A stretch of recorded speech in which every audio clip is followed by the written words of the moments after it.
Okay, welcome to the first instructional video for the BEE TCN. This is a specified tutorial video geared directly towards participants in the BEE collaborative project. The first video is going to be an overview of some of the main critical components that are in the box. Then we're going to have following videos to show everyone how to set the system up, ideally for 3D modeling. And then we'll dive deeper into capturing images and then using the micro kit and things like that. So the video is not exclusive to that project. Anybody who's a hobbyist, anybody that is just looking to gain further insight on how the system works, or our existing customers can use these videos to sort of see how they might reconfigure their systems to basically achieve greater versatility. So just to get started here, I think the first thing we're going to go through are what's included lens-wise. So everybody is going to be receiving, most importantly, the MPE 65mm by Canon. This is your 1 to 5x, so this is about 0.5 millimeter up to 4 centimeters in size. Those are the specimens you're going to be that fall within that size range that you're going to be imaging most. This is going to be your go-to lens for that project. It's also going to be the lens that we're going to use in the next video once we set the system up and capture our first set of images. Also included is a 100mm macro lens. This lens will enable everybody to capture images of whole drawers, specimens that are larger than 4 centimeters in size, and things like that. It comes in really handy when the system is oriented vertically and you have larger specimens that you need to look from top down. There's also another lens in the kit which is not shown here. It's a 24 to 105 lens. The reason why it's not shown is it's actually the lens that I'm shooting this video on. It's an extremely versatile lens. It's your go-to lens for field photography, just PR photography that the museums might need to take to sort of, publicize their projects, or just capture standard everyday images. It basically just allows all users to, at the end of the day, not be restricted by the optics that's on the camera. No longer is it just a micro and macro imaging system. It's now just a great camera that you can also have and use if the situation calls for it. Also included is the micro kit, in which we use a 70 to 200 millimeter telephoto, and we pair those with one of 5 different objectives. This here is the 10x objective. There are 5 total: a 7.5, a 10, a 20, a 50, and a 100x objective. So we're not going to use these right now. We're going to set these aside and bring these back out a little later in the videos.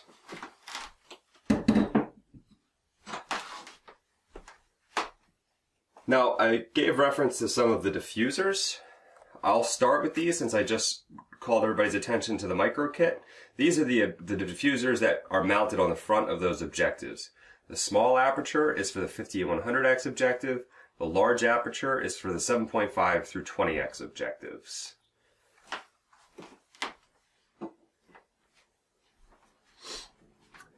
This set of diffusers is what we call our turtle dove diffusers.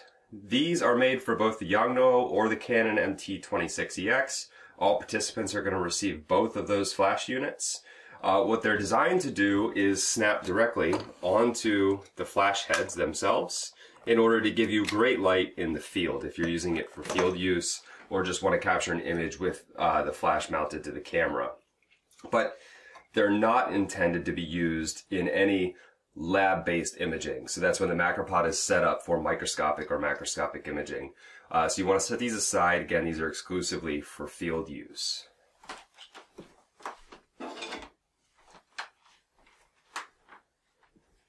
So the way that the system arrives, you're going to be receiving a tripod, which is your base platform. On it is an adapter clamp, which is going to mount your lens foot plate. So you're going to situate this right on top and clamp it.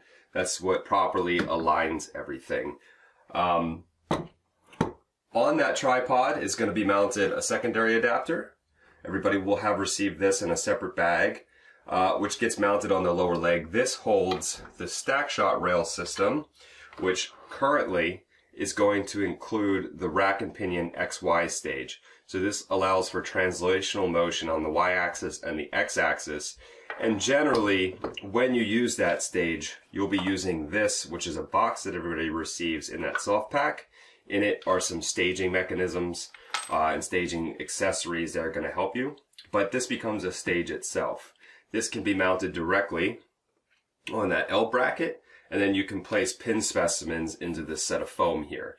So that's really, really great for just allowing yourself to have great maneuverability and still get a very good image in that sense. Inside this box is our universal stage. This universal stage is extendable. So what it'll do is it'll allow you to raise and lower your specimen. You're going to mount your specimen into this gray block here. You can rotate your specimen to keep it centered. And what this will also do is rotate around on the rotary stage, which we're going to end up swapping this translational stage out for this rotary stage here. And everybody is going to be receiving, these are prototype stages. Everybody has this for now. I should just add, you want to be quite delicate with these pieces for now. But everybody will be receiving a fully aluminum anodized stage once they're completed, which should be coming up next month. Just to give you some overview information as to what else is in there, there's some dental wax. The dental wax is used right on top of that resin piece. So that way when you slide your pin specimen in there, this is going to keep your pin stable.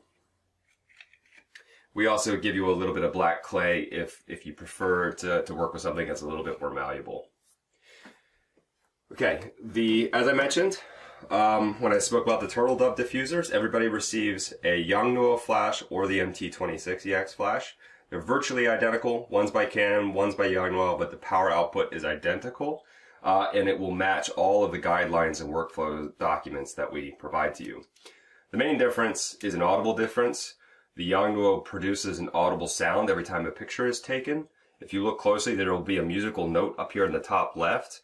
When you had it powered on, just click that and that will kill the audible. That way you don't have to hear that sound every time a picture is taken. You're also going to receive the StackShot 3X. This is going to allow you to synchronize the camera's shutter with the stepper motor on the StackShot rail system. That's your main controller for focus stacking and rotational imagery. Participants are also receiving an external power pack. This is an 8 battery carriage system that gives the flash a little bit more power. So this way you can run it overnight for 3D modeling and so forth. It will just allow you to get more continued use out of it in between recharging batteries. At some point, this will become obsolete because we did order a Quantum Turbo AC for everyone. That looks like this. However, these also have been on back order for about 6 months. They're due in any month now. We've already placed the order, but soon as these come in, all participants are going to be receiving the Quantum Turbo AC, which will allow you to continuously power the flash without having to recharge batteries. However, in the beginning, since everyone is going to be recharging batteries, everybody will have received a Tenergy multi-battery charger and a set of AA on-a-loop rechargeable batteries. I usually wrap a label that's colored around them. That way, because these batteries, although they're rechargeable, do have an expiration date. So this allows me to keep track of when I use these batteries, how long I've been using them, and when there's a good time when they're no longer holding a good charge to replace them. There's also a little accessory pack that's included. It's another Ziploc bag with a whole bunch of nuts, bolts, machine screws, and adapter plates. Macroscopic Solutions customizes a lot of these adapters to basically perfect lighting, but some of the old stock adapters are included and sometimes useful, so they're all provided to everyone and they can grab from that bag as needed if they feel like modifying anything. What we're also going to release for everyone is this. It's still in prototype phase, but basically everybody will be receiving one of these lighting, what we're calling lighting shrouds. What they're designed to do is fit directly over the rotary stage. And while it is quite delicate, this is you want to be quite careful when you're sliding in the rotary stage. But you basically want to put it into a position like that, and then you want to rotate it so that basically it's lined up parallel with the stepper, so the camera's going to look directly through that opening there. And then this is going to become very important for lighting, and I'll get to why that is a little later on. So I'm just going to pop this off for now. And while I am kind of pulling this off, I do want to say that an area where I find these sometimes break is right here along the stem. So you want to be careful not to bend that too much. I have tried to make it as robust as possible. Future models this will be much, much thicker and a bit more stronger. But for now, we're just considering these sort of a consumable product. If they break, reach out, we'll send you another one, no problem. Also on here is some Velcro strips on the back. What that's for is if you want to change backgrounds. In this case, we're going to be using neutral gray. Everybody will have received a gray piece of felt. What you can do is just mount that directly to the Velcro, and that's going to give you a background allowing you to have a neutral gray contrast behind your specimens. If you do not use this, the way that this works is quite unique in the regard that light is bouncing around inside the sphere and nothing is being illuminated in the back. That's why there's an opening here. So if you don't use a background, you're going to get a pure black background every time, which is sometimes very aesthetic, but sometimes also not great just for standard contrast. Everyone will have also received these diffusers. There is going to be 2 of them. They're for the MPE 65mm. There's a longer one and a shorter one. The shorter, there's really no difference in light output. We provide them just in case people want a little bit of a lengthier diffuser at closer range. But at the same time, people may run into working distance limitations. So if this is on the front of your lens and your specimen is here and your working distance is quite short, the longer one might be more restrictive. So we give you a shorter one just so you can sort of have a little bit more flexibility in that regard. See if I'm missing anything. It looks like, I think we should also point this out. Everybody's going to receive a set of Allen keys, which when adapting or changing the system for different situations is going to become very important. We're going to have to modify a few things from the way that everyone's systems have arrived. So people would have received a black box or a red box, and inside would be a set of Allen wrenches that's going to complete, it'll be every Allen key that you're going to need.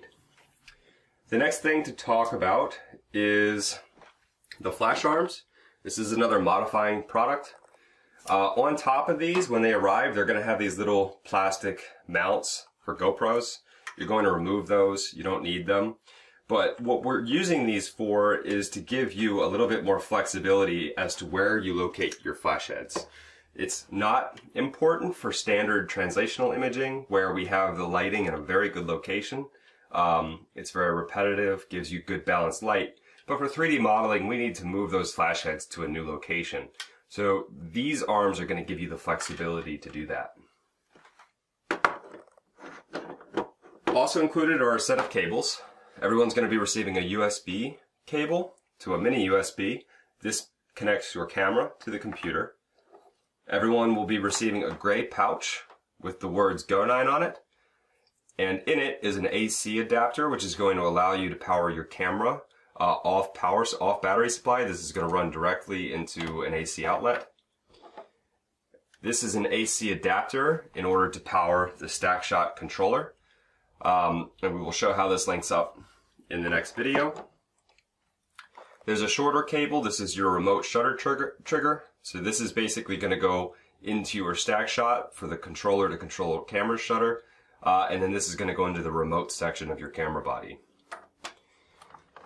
Everyone will be receiving 2 4-pin cable connectors. These cables are designed to basically connect in one snap. So you want to take a look at each of these cables. They fit a certain way, and then they're 4-pin twist locks. So you just twist these couplings here, and that will fasten them into place.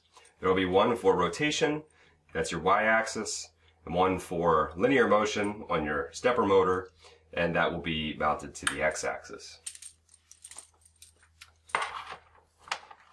One other item which I just want to point out to everyone, in the back of everyone's pack, the side closest to your back if you're wearing it, will be one of these plates. This is the vertical stage. This is what allows you to orient the system vertically. We have videos online already available for people that want to learn how to do that. They can check out those videos. And next to the foam inside the pack, if you kind of push your hand to the right and sort of squeeze the foam over to the left, and also on either side, there's two pouches. In one of those pouches, you're going to have the post for the vertical stage. And what will happen is this tripod slides directly down onto that post. But we're not going to use this for now. We're going to set this aside.